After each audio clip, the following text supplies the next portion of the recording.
Hi friends, welcome है हमारे GS India YouTube channels पर। Today we have selected test number 167।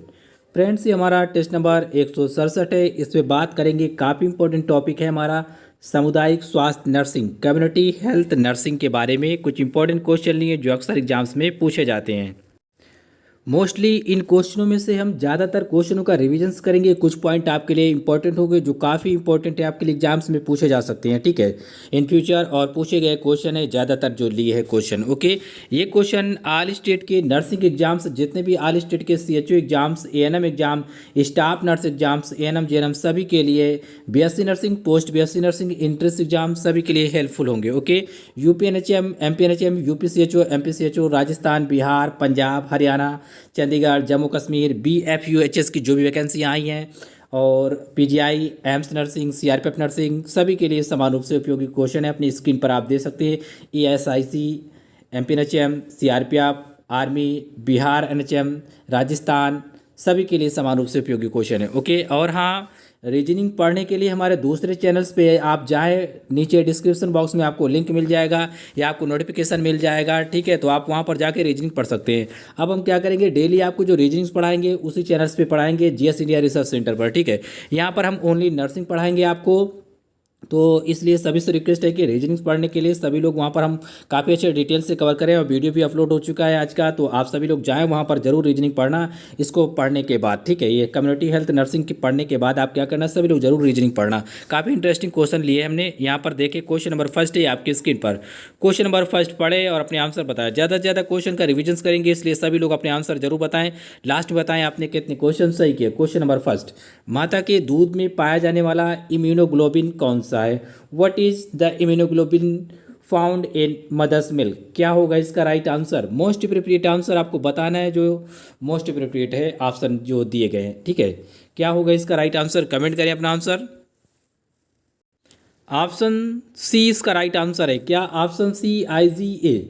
IgA जो immunoglobin है, ये माता के दूध में या मदर्स मिल्क में पाया जाता है, ठीक है, ज़्यादातर, ठीक है, 90% यही प्रतिनिधित्व करता है। आईजीए एक प्रकार का इम्यूनोग्लोबिन होता है, या यूँ कहें एंटीबॉडीज़ होता है, ठीक है। यही क्या करता है, 90% प्रतिनिधित्व करता है। इसके बाद जो पाए जाते हैं आईजीएम और आईजी भी पाया जाता है। यहाँ पर आप देख सकते हैं अपनी स्क्रीन पर, इसके अलावा आईजीएम, आईजी भी पाया जाता है, लेकिन कम मात्रा में पाए जाते हैं, ठीक है। किसकी अपेक्षा? आईजीए की अपेक्षा, ठीक है, देन आईजीए ए की अपेक्षा कम मात्रा में। 90% जो प्रतिनिधित्व करता है वो आईजीए करता है। फिर इसके बाद आईजीएम और आईजीजी भी पाया जाता है माँ के दूध में। लेकिन जब भी ऑप्शन इस तरह मिले आपको, तो आपको आईजीए पे ज़्यादा फोकस करना चाहिए, ठीक है। और अब बात कर लेते हैं इम्यूनोग्लोबिन क्या होता है, ठीक है। जो आईजीए इम्यूनोग्लोबिन से क्या है, ठीक है। कोलेस्ट्रम और ब्रेस्ट मिल्क में ये पाया जाता है, एक प्रकार का एंटीबॉडीज़ होता है, ठीक है। कोलेस्ट्रम आपको पता होगा, माँ का जो पहला दूध होता है बच्चे के लिए, बेबी के लिए, या वैसे भी जो सिक्रेशन होता है मिल्क का आफ्टर डिलीवरी, उसे कोलेस्ट्रम कहा जाता है। और ये कोलेस्ट्रम और ब्रेस्ट मिल्क में पाया जाता है, ठीक है। कोलेस्ट्रम और ब्रेस्ट मिल्क में पाया जाता है। कौन? आईजीए पाया जाता है। और ये एक प्रकार का क्या है, एंटीबॉडीज़। एंटीबॉडीज़ को अगर और आप ज़्यादा समझेंगे तो आप ये समझ सकते हैं कि ये एक प्रकार का प्रोटीन होता है, ऐसा आप समझ सकते हैं, ठीक है। और एग्जाम्स में कई बार पूछा भी गया है इसको लेके, जो एंटीबॉडीज या एंटीजन होते हैं ये एक प्रकार से क्या होते हैं, तो आप बताएंगे आंसर में कि एक प्रकार से ये प्रोटीन होते हैं, क्योंकि पब्लिक सर्विस कमीशन में उठाया जा चुका है क्वेश्चन, ठीक है। क्वेश्चन नंबर 2 पढ़िए आप। निम्न में से कौन सी वेक्टर बॉर्न बीमारी है? Which of the following is vector borne disease? जैसे कि ऑप्शन दिए गए हैं, आपको इन्हीं में से आंसर बताना है। वेक्टर बॉर्न डिसीज कौन सी है? ऑप्शन डी इसका राइट आंसर होगा डेंगू, ठीक है। डेंगू यहाँ पर वेक्टर बॉर्न डिसीज के अंतर्गत आती है। बाकी जो दिए गए हैं मैंने कई बार बताया भी है, डिफरेंट डिफरेंट टाइप में ड्रॉपलेट जो होते हैं बूंद संक्रमण के अंतर्गत आते हैं, ठीक है, डिप्थीरिया, मीजल्स वगैरह। लेकिन यहाँ पर जो वेक्टर बॉर्न है डिसीज के अंतर्गत आएगा वो डेंगू आएगा, ठीक है। कौन आएगा? डेंगू। डेंगू आएगा, और मलेरिया भी आता है वेक्टर बॉर्न के अंतर्गत। ज़्यादातर इन दोनों को लेकर बहुत क्वेश्चन पूछा जाता है। डेंगू और मलेरिया ये क्या है? वेक्टर बॉर्न डिसीजेज होती है। वेक्टर बॉर्न डिसीजेज क्या होती हैं, ठीक है? ऐसी डिसीज जो एक इन्फेक्टेड पर्सन से या इन्फेक्टेड जानवर्स के माध्यम से, एनिमल्स के माध्यम से एक से दूसरे में फैलते हैं, या किसी भी इंसेक्ट या एनिमल्स के माध्यम से one person to another person transmitted होती है, ठीक है, उसी को वेक्टर बॉर्न डिसीजेज कहा जाता है, ठीक है।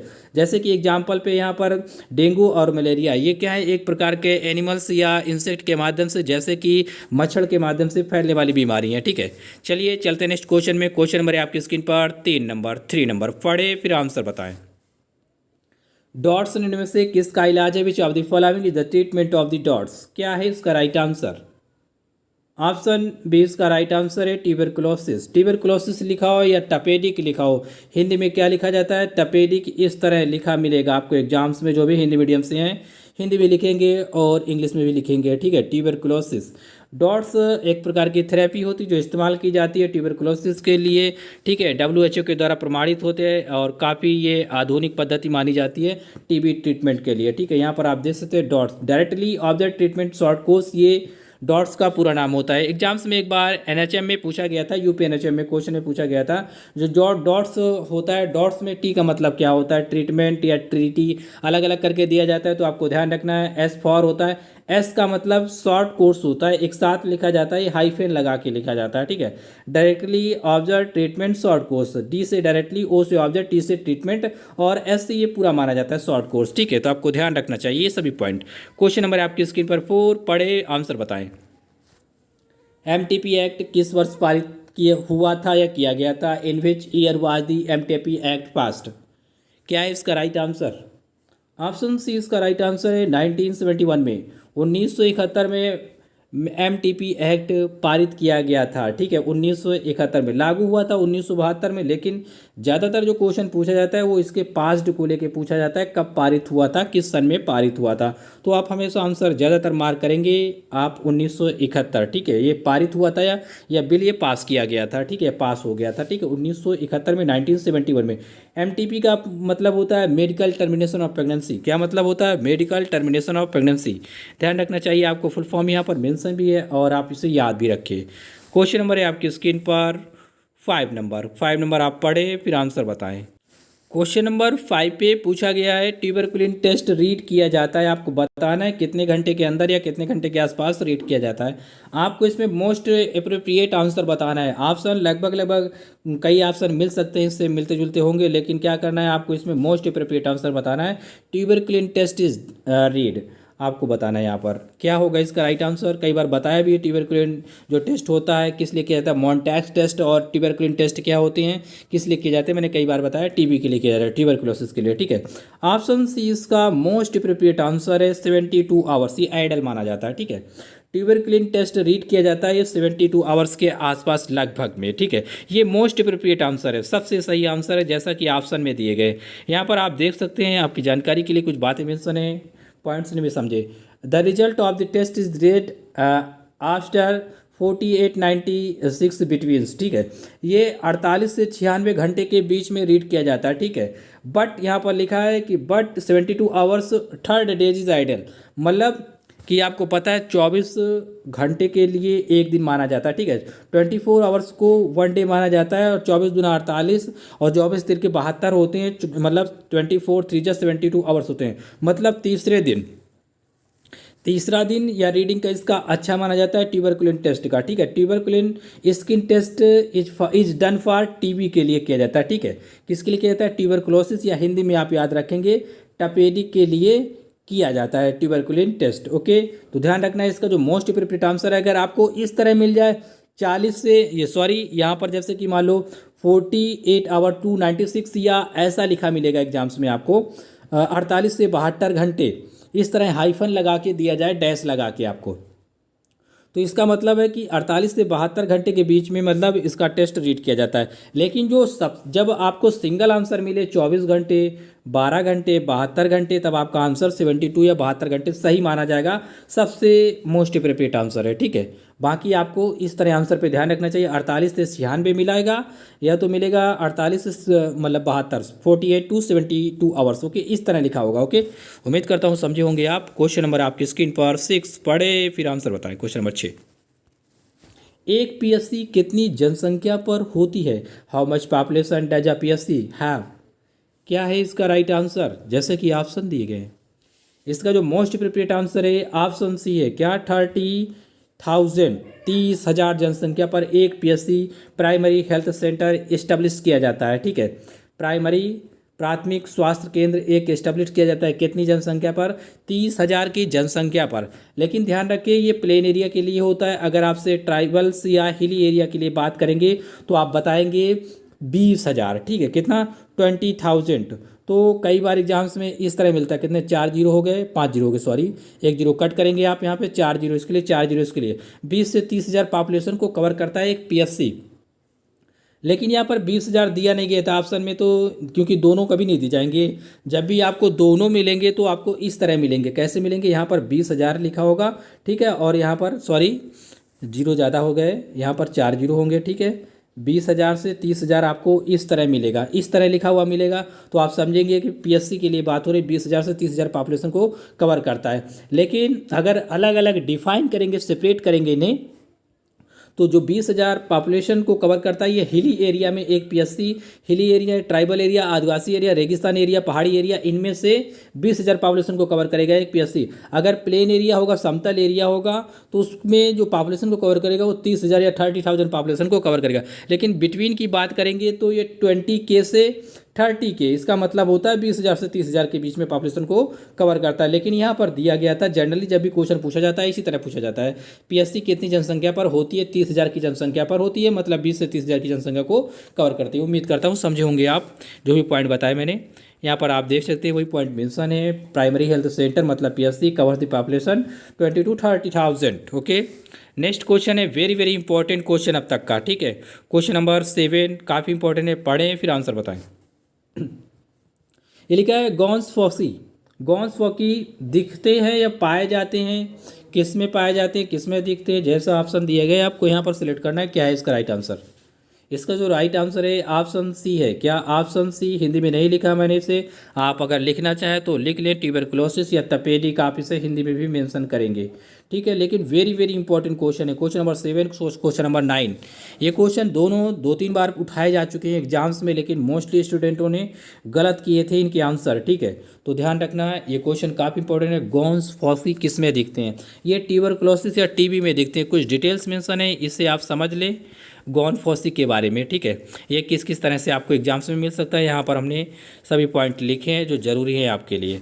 ये लिखा है टीबी या ट्यूबरकुलोसिस या टपेडिक, ठीक है, ये एक ही की बात हो रही है। मतलब ये गॉन फॉसी या गॉन्स, ये लिखा है गॉन्स फोकस, ठीक है। ये फोकस और फॉसी कोई बात डिफरेंट नहीं है, बात एक ही है, ठीक है। फोकस का मतलब होता है सिंगुलर फॉर्म है, ये इंग्लिश में सिंगुलर फॉर्म होता है। जब यूएस हटाया जाता है, रिमूव किया जाता है तो आई लगाया जाता है, ठीक है। जब भी कभी टाइम मिलेगा, मौका मिला तो ज़रूर इंग्लिश पढ़ाएंगे आपको अच्छे से।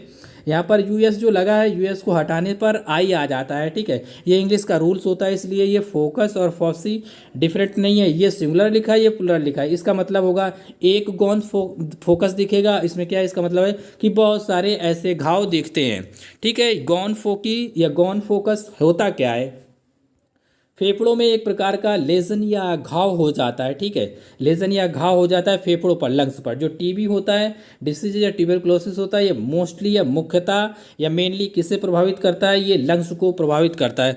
और इसकी वजह क्या होती है? माइकोबैक्टीरियम बैसिली के कारण ऐसा होता है। माइकोबैक्टीरियम बैसिली के कारण ये गॉन्स फोकी दिखाई देते हैं। कहाँ पर? फेफड़ों पर दिखाई देता है। और ये किस में देखे जाते हैं? ज़्यादातर ये चाइल्ड में देखे जाते हैं। किस में? चाइल्ड में, बच्चों में देखे जाते हैं। स्पेलिंग में आप चाइल्ड जरूर लिख लेना बच्चे के आगे, ठीक है। चाइल्ड में ऐसा देखे जाते हैं। गॉन फोसी एग्जाम्स में क्वेश्चन ऐसे पूछा जाता है, निम्न में से आपको बताना है कि गॉन जो फोसी होते हैं या गॉन फोकस, ये स्पेलिंग दोनों लिखना वर्ड, ठीक है। गॉन फोसी या गॉन फोकस किस बीमारी में या किस में दिखाई देते हैं? आपसे बीमारी नहीं पूछेगा, वहाँ पर कहेगा किस में दिखाई देते हैं। तो आपका सीधा साधा आंसर होना चाहिए टीबी, ट्यूबरकुलोसिस या टपेडिक। ये बात एक ही है, तीनों में से कोई एक मतलब मिल जाएगा आपको, हिंदी में मिलेगा, इंग्लिश में मिलेगा। तो ध्यान रखना है, जो ट्यूबरकुलोसिस या टपेडिक है वो गॉन फोसी या गॉन फोकस से रिलेटेड है। और इसके लिए जो जिम्मेदार बैक्टीरिया है उसका नाम है माइकोबैक्टीरियम बैसिली, ठीक है। ये इसके लिए जिम्मेदार है। बैसिली लिखा है, अगर बैसिलस लिखा होता तब भी आपका आंसर सही होता। आई हटा के यूएस लगा देते हैं, ठीक है। मैंने आपको बता दिया, ये इंग्लिश में रूल्स होता है सिंगुलर प्लस का, ओके। चलिए क्वेश्चन यहाँ पर आप देखेंगे 8 नंबर, पढ़े फिर आंसर बताएं। क्वेश्चन नंबर 8, 7 काफ़ी इंपॉर्टेंट है, उसे इंपॉर्टेंट में मार्क करना, ओके। क्वेश्चन नंबर 8, हाइड्रोफोबिया बीमारी है, हाइड्रोफोबिया इज डिसीज। ऑप्शन के अकॉर्डिंग सेलेक्ट करें राइट आंसर। ऑप्शन डी इसका राइट आंसर है रेबीज। मोस्टली क्वेश्चनों का रिविजन्स कर रहे हैं तो आपको सभी क्वेश्चन आने चाहिए और revision is the very important for your life. Okay, आपको सफलता के लिए काफ़ी ज़रूरी होता है रिविजन्स। ओके, अगर आप रिविजन्स नहीं करते तो आपको फूटे घड़े में पानी भरने के बराबर है, ठीक है। इसलिए रिविजन्स काफ़ी ज़रूरी होता है। हाइड्रोफोबिया किससे संबंधित है? रेबीज से संबंधित है। मैंने कई बार बताया भी है, रेबीज एक प्रकार का वायरस होता है जो कुत्ते, बिल्ली या बंदर के काटने से लोगों में ट्रांसमिटेड होता है, ठीक है। कैसे होता है? डॉग, कैट या फॉक्स के काटने से ये लोगों में ट्रांसमिटेड होता है, ठीक है। तो ध्यान रखना है। और इस हाइड्रोफोबिया का मतलब होता है पानी से इन्हें बेवजह का डर लगता है। जिन लोगों को ये डिसीज हो जाती है हाइड्रोफोबिया या रेबीज को इस नाम से जाना जाता है, ठीक है। मोस्टली ये कई कई डिफरेंट टाइप से क्वेश्चन पूछे जाते हैं एग्जाम्स में। जो ये एक प्रकार का वायरस होता है रेबीज, ये कुत्ता, बिल्ली, बंदर के काटने से मनुष्य के अंदर चला जाता है, ट्रांसमिटेड होता है और फिर उसके बाद उसे हाइड्रोफोबिया नामक एक बीमारी हो जाती है। मतलब उसे पानी से बेवजह का डर महसूस होता है या कुत्तों जैसी आवाज़ें भी वो निकालते हैं उसी जानवर की तरह। ओके, तो उम्मीद करता हूँ समझे होंगे। नेक्स्ट क्वेश्चन इसी से related very important question number 9।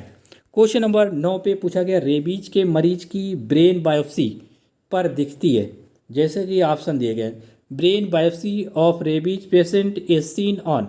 जब भी जो रेबीज पर्सन होते हैं या हाइड्रोफोबिया वाले पर्सन होते हैं या रेबीज के जो पेशेंट होते हैं उनका जब ब्रेन बायोप्सी किया जाता है तो उनमें क्या दिखता है, ऑप्शन के अकॉर्डिंग आपको बताना है क्या दिखता है, ठीक है। बताया भी कई बार मैंने, ऑप्शन भी इसका राइट आंसर होगा। नेगरी बॉडीज़ दिखते हैं। क्या दिखते हैं?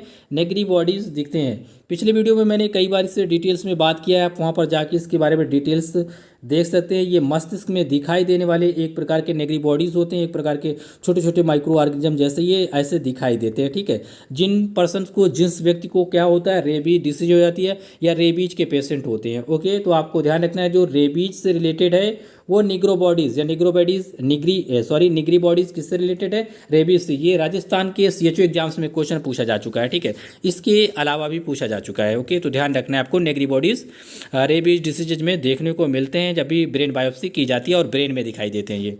ओके, क्वेश्चन नंबर है 10। वेस्टर्न ब्लॉट टेस्ट निम्न से किसका निदान है? Western blot test is the diagnosis of which of the following, जैसा कि ऑप्शन दिए गए हैं। क्या है इसका राइट आंसर? ऑप्शन सी इसका राइट आंसर है। किसी के क्वेश्चन गलत नहीं होने चाहिए क्योंकि आप रिविजन्स कर रहे हैं यहाँ पर। ज़्यादा से ज़्यादा रिविजन्स करेंगे, जितना ज़्यादा रिविजन्स करेंगे आपको उतना ही एवरलास्टिंग हमेशा के लिए, फॉर एवर के लिए आपको याद हो जाएगा। ज़्यादा रिविजन्स आपके लिए ज़्यादा सफलता का मार्ग प्रस्तुत करता है। ओके, तो ऑप्शन सी इसका राइट आंसर है western blot test. Western blot test के बारे में मैंने कई बार बताया भी है कि पहले एलिसा टेस्ट किया जाता है। एड्स या एचआईवी की जांच करने के लिए एलिसा टेस्ट किया जाता है। फिर जब इसका जो रिजल्ट कंफर्म किया जाता है उसके लिए वेस्टर्न ब्लॉट टेस्ट किया जाता है। एलिसा आपको पता है ये एचआईवी एड्स से रिलेटेड होता है, इससे इनका जांच किया जाता है, ठीक है।